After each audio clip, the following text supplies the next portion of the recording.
Nos encontramos con el exministro de Educación Alejandro Gaviria, exdirector de la Universidad de los Andes, para hablar un poco sobre esta coyuntura inicialmente. Bienvenido, por cierto, iniciando este podcast, estas entrevistas de coyuntura, para poder conocer qué es lo que conocen los personajes del mundo sobre lo que está pasando en el país y en el mundo.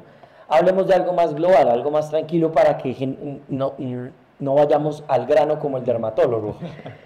¿Qué opinas sobre ese rifirrafe entre Trump y Gustavo Petro este 26 de enero a las 3 de la mañana? A través de X. Sebastián, primero, gracias por la invitación. Muchas gracias, mucha suerte en esta aventura.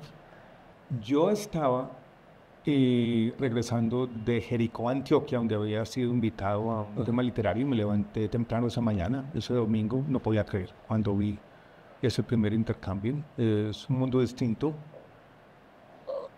Todo escaló muy rápidamente, pero al final se resolvió de una manera que dejó inquietudes y yo creo que anticipa unos tiempos difíciles, pero claramente las relaciones internacionales de un país no se manejan de esa manera. Yo creo que lo primero es, y quizás algo que no se está haciendo, una vez fue elegido Donald Trump, yo creo que cualquier gobierno, cualquier parte del mundo tiene que reunirse y decir cómo vamos a enfrentar este desafío. Un tema particular, como el tema de los migrantes, y uno quiere hacer un punto que yo puedo estar de acuerdo sobre el trato digno y los derechos humanos de los migrantes, hacerlo por los canales diplomáticos. Ya se volvió casi un lugar común, Sebastián, pero lo que hizo la presidenta de México, Claudia Sheinbaum, es un buen ejemplo de cómo deben hacerse las cosas. O sea, cómo combinar la defensa de los intereses nacionales, la defensa de algunos principios humanitarios con unas relaciones manejadas profesionalmente.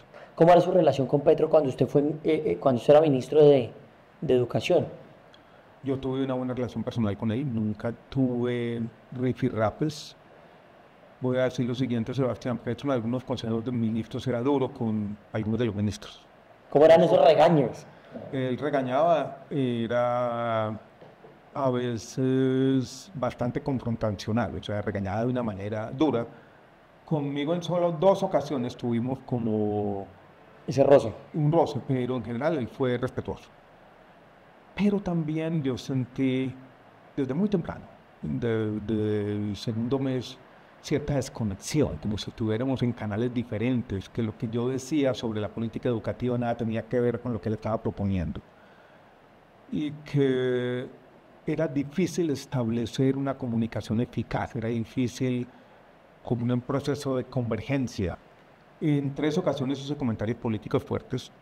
El más duro quizás fue el siguiente, que incluso ha cobrado cierta relevancia en esta coyuntura. En algún momento Petro y algunos de sus ministros le hacían eco a esto, decía el programa de gobierno es un mandato popular, lo tenemos que ejecutar. Y yo le dije al presidente Petro y a todos los ministros, su programa de gobierno de primera vuelta cambió, porque usted no solamente ganó con los votos de primera vuelta, te invitó a mucha gente de lo que llama el centro político a construir conjuntamente después de la primera vuelta. Y yo no acepté esa invitación con la idea de que fuera a ser simplemente un notario de su programa de primera vuelta, sino con la idea de que íbamos a tener una conversación, yo la llamaba así, programática, sobre qué podía cambiar. En esos 7 meses, usted toca esos procesos de todos los lunes, porque se hacen todos los lunes los consejos de ministros. Ahora los nuevos llamados mejores capítulos, lo podemos decir, de la casa de los famosos. Pero usted dentro de esos consejos de ministros, aparte de esos comentarios transversales, aparte de esa política que quería plantear, ¿cómo vivía usted adentro de esos consejos de ministros que anteriormente eran privados? ¿Cómo se manifestaba el presidente? Salía usted mucho, hace poco en Blue Radio salió una entrevista de que usted se salía de los consejos de ministros a tomar agua por la tensión que se vivía dentro de los consejos. ¿Cómo vive un ministro de Educación esos consejos de ministros? Los consejos de ministros suelen ser tensionantes, sobre todo cuando hay coyunturas críticas, cuando hay un tema de país. Yo lo vivía como de 3 maneras, quiero decir. Los primeros era natural que había un proceso como de aprendizaje. El presidente acababa de llegar, el gabinete se estaba cohesionando, todavía había problemas de cómo se iba a dirigir el Consejo de Ministros. El primer director fue Mauricio Liscano, que era el director de la APRE. Después, Sebastián, empecé a ver que había 2 tipos de consejos de ministros, que yo mamando gallo lo llamaba el tipo A y el tipo B. Vamos, gallo. El tipo A era el soliloquio, parecía sacado del Otoño del Patriarca de Gabriel García Márquez, ¿no? El presidente hablaba. Y hablaba en la forma que él habla, libre asociación. Me llamaba la atención y quise con tolerancia, yo lo llamaba un poco de manera académica, tolerancia epistémica, es decir, es la forma que piensa el presidente, yo quiero empezar a entender. Claro. Después me empezó a generar impaciencia. Impaciencia porque yo sabía que cuando un gobierno llega, hay cierto beneficio en la duda. La gente dice, vamos a ver qué pasa. Yo sentía que ese tiempo se iba a agotar y que había que empezar a dar resultados.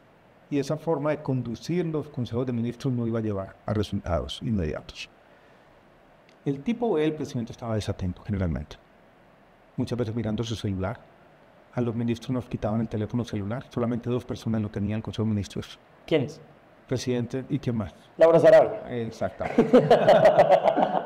¿Qué me parecía aquí, Sebastián, entre nos? Que un hecho que no era simbólicamente, ¿cómo decirlo? Respetuoso, voy a decirlo de esta manera. Porque Laura Sarabia no tenía una jerarquía por encima de los ministros. Cuando el presidente está distraído en un consejo de ministros, la dinámica es completamente inusual y no lleva a nada. Porque uno está hablando, dice lo que tiene que decir, mira al presidente, el presidente no está prestando atención y hay una desmotivación inmediata. ¿En qué colegio estudió? Se llama Instituto Jorge Robledo, un colegio que tiene algunos egresados ilustres. ¿Cómo quién? Juanes. Juan. Sí. ¿Usted se acuerda de Roberto José Guerrero? No lo tengo muy presente justo en ese Fue un automovilista colombiano, piloto de carreras, que ganó las 500 millas de Indianápolis. ¿Quiere ser presidente de la República? Es una buena pregunta. Nunca fue mi obsesión, pero si yo me presenté en una campaña presidencial, quería. La respuesta es obvia. Pues sí, Claro. sí. O sea, sí quisiera ser en este momento. Sí, sí. ¿Se presentaría a unas consultas? Estoy en esas porque presentarme a una consulta como lo hice en el año 2022 por firmas de manera independiente, solo, meterse con... me da incluso... Yo creo que no es responsable, ni serio con el país, ser el candidato número 64. Yo creo que tiene que haber un proceso de depuración, pensarlo bien. Tengo este semestre para ir depurando esa ambición y viendo a ver políticamente cómo juego. Pero voy a estar ahí. ¿Qué piensa usted después de que Petro en redes sociales sale y dice que uno de los peores errores de los ministerios ha sido usted? Que fue un error entrar al gobierno del presidente Petro. ¿Piensa usted, se arrepiente? Sí, me arrepiento. Pero cometí un error. Cometí un error porque yo sobreestimé la voluntad que tenía el presidente Petro de trabajar con personas que piensan distinto. Y porque me ha parecido después de que yo salí que el presidente Petro no ha actuado de una manera coherente con lo que hablamos inicialmente. O sea, el presidente Petro me ha calumniado, ha dicho mentiras que no tienen ningún tipo de, no solamente sustento, porque son mentiras, sino de necesidad. Él se inventó que yo desvié 2 billones de pesos del Ministerio de Educación en no sé qué. Cuando yo hago un derecho de petición y le digo a Presidencia qué fue lo que pasó, mandan una explicación en la que citan un decreto que se firmó 6 meses después de que yo salí, que jamás cuando yo estuve de ministro se discutió. O sea, ¿cómo me van a acusar a mí de una cosa que sucede 6 meses después? ¿Lo ha llamado Petro después de su ministerio? Yo hablé con Petro 2 días después de salir. Él me ofreció ser embajador en el Reino Unido, donde es Carlos Barreras. Yo le dije que no. Incluso le mandé un párrafo en una red social que él usa. Y él sabe cómo me respondió. ¿Cómo? ¿Se acuerda cómo le respondió a Gustavo Bolívar cuando dijo que lo amaba? Cuando dijo, yo lo amo a usted, presidente. ¿Se acuerda cómo le respondió? Una palabra que él usa mucho. No. Vale. O sea, yo le escribí ese... Vale, en visto. Dijo, no, vale, punto. Dentro de las líneas puede interpretar que Petro sigue en campaña teniendo la presidencia. Todo esto podría resumirse en que no sabe llevar las riendas de una presidencia y está asustado. No, no es que no sabe, es que no quiere. Sabe exactamente lo que está haciendo Y él yo creo que tiene una idea de que gobernar es estar ahí en las redes sociales. Y ese tipo de Ser popular. confrontación ideológica, es que le gusta eso. A él le gusta habitar el mundo de la confrontación. Y esa confrontación que genera de manera permanente no es que sea un subproducto de lo que hace, es la esencia de su gobierno. Está equivocando su método de gobernar. Es que ese es su método, hay que entenderlo de esa manera. Él gobierna así y eso nada lo va a cambiar. Él anunció también que se iba a salir de X. ¿Usted cree que va a cumplir la promesa? Apostamos que no. No, claro que no. No la va a cumplir. No la va a cumplir. Ahora, Ni ¿por ni qué en dice- China la va a cumplir. ¿Por qué dice eso sabiendo que no la va a cumplir? Es otra pregunta, pero no la va a cumplir. Y no la va a cumplir porque X, las redes sociales, sus peroratas, ese es su gobierno, esa es la esencia del gobierno. Cuando pasa a los Estados Unidos, con lo que empezamos esa entrevista, él sigue tuiteando. Ujú. Y hace un tweet muy largo, en la forma de poeta maldito, sobre los Estados Unidos, ¿no?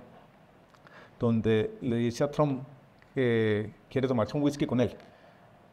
Y después dice, no nos vamos a tomar un whisky, porque usted considera que yo soy una raza inferior porque usted es un racista. Y después dice que Trump lo va a matar. Y no tuvo 47 millones de vistas en X. De retweet. Sí, de vistas, ¿no? De Sí, y muchos comentarios. Ujú. Decenas de miles de comentarios. Era un tuit delirante. Tenía aspectos interesantes, también hay que decirlo, pero él estaba orgulloso de hacer eso. ¿Por qué? Porque ahí él veía de alguna manera que estaba su gobierno, que estaba su visión del mundo. Él se ve, para él gobernar no es dirigir un consejo de ministros, tener un tablero de gestión, ver cada proyecto cómo va, que cada ministro rinda cuentas, y él trata de hacer las dos cosas que debe hacer un gobernante. Por dentro, el back office, que la política pública se cumpla, y por fuera comunicarla de manera que le permita hacer dos cosas. Primero, crear legitimidad. Y segundo, algo muy importante para cualquier gobernante, Sebastián, es crear paciencia colectiva, porque las políticas generalmente toman tiempo. Él no quiere hacer eso. Él quiere tuitear. Así como Mocus decía que gobernar es educar. La idea fundamental de Petro es que gobernar es tuitear. Más allá de la palabra, hay acciones dentro del gobierno de Gustavo Petro. Pongo el ejemplo de las comunidades educativas. Él tenía una idea política que me parece respetable, que era la siguiente, que ha repetido, y es, él creía, y puede tener razón, que él había ganado la presidencia por los jóvenes. Recordemos que esto es 2022, primer semestre, movilizaciones del 2021 que gravitaron mucho sobre la campaña de la presidencia. Y yo creo que eso estaba bien. Yo quiero ampliar la cobertura de educación superior, ese era su énfasis, no solamente en educación, en el gobierno. Y esa idea, dijéramos arriba, estaba bien. Después, ¿cómo va a materializar eso? Y un énfasis muy grande en infraestructura educativa en la periferia de Colombia, que él lo llamaba sedes universitarias. Y ahí es, Sebastián, donde empezó nuestra conversación difícil, porque es que la educación no solamente es sede universitaria. ¿Dónde están los profesores? ¿Dónde están los programas? ¿Dónde está el análisis o la reflexión sobre cuál es el tipo de programas universitarios que necesitan la periferia de Colombia? ¿Dónde está la educación media, que es donde verdaderamente la gente comienza a salirse del sistema educativo, donde está el cuello de botella? Entonces yo veía que había un objetivo que era loable, que había una primera idea de cómo cumplirla que tenía muchos cuestionamientos, y él no quería tener esa conversación. Me dijo, quiero que hagamos sedes universitarias en containers. Yo me imaginaba como vagones vacíos, ¿no? Con unas aulas ahí improvisadas. Y yo decía, ¿para qué? O sea, ¿dónde están los programas? Y yo había sido rector de la Universidad de los Andes, estuve en el mundo educativo por mucho tiempo. La clave de cualquier sistema educativo son los profesores. Entonces, para responderte a tu pregunta, sí. Objetivo importante, ninguna forma estructurada de pensar cómo cumplir. Así a grandes rasgos quisiera preguntarle, hay algo que me parece muy importante que no se puede tapar con un partido de fútbol, el Catatumbo. ¿Cómo ha visto usted la gestión del gobierno nacional para toda esa gente que está sufriendo en el Catatumbo, todos esos muertos que vemos día a día? El Catatumbo tiene dos formas de verlo. Uno, que es un problema que no crea el gobierno Petro, es un problema de una zona donde el control territorial por parte del Estado se ha perdido desde hace mucho tiempo. Tiene un elemento muy complejo que es el ELN. Tiene el otro elemento y es ese conflicto entre las disidencias y el ELN por el control de ese territorio, que es la causa primera de la violencia. Pero es un poco si lo voy a decir, Sebastián, con una sola palabra, es el fracaso de la pastoral. Volvemos a los consejos de ministros. ¿La agenda se cumplía? Nunca. ¿Cuántos puntos más o menos Había habían? 4 puntos, lo quedamos en el primero. En la gran mayoría de los casos ni siquiera llegamos al primer punto.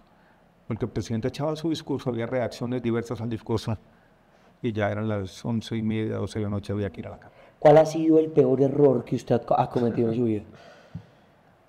No hablemos de Petro. No hablemos del gobierno. El peor error que uno ha cometido en la vida no es político, porque el bienestar no se define por fuera del tema profesional. El peor error que he cometido en mi vida no lo tengo jerarquizado. Yo creo, Sebastián, para responder honestamente, que no es un acto solo. No. Son ciertas cosas, ¿no? Como en conjunto. Por ejemplo, haber trabajado más de la cuenta y no haber hablado más con mis hijos, no llamar a mi mamá permanentemente. Son como esas pequeñas ausencias, ¿no? Sí. Esos son, creo que, los errores que al final de la vida cuentan, que no son errores, porque todos los cometemos, es tal vez cierta ignorancia, olvido que tenemos del lo esencial, como vivimos la vida, que nos vamos metiendo en algo. Se preocupa uno por ser tan ser ignorante que es tan ignorante. La gente que no quiere es lo que va quedando, ¿no? Doctor, muchas gracias por esta entrevista. Gracias.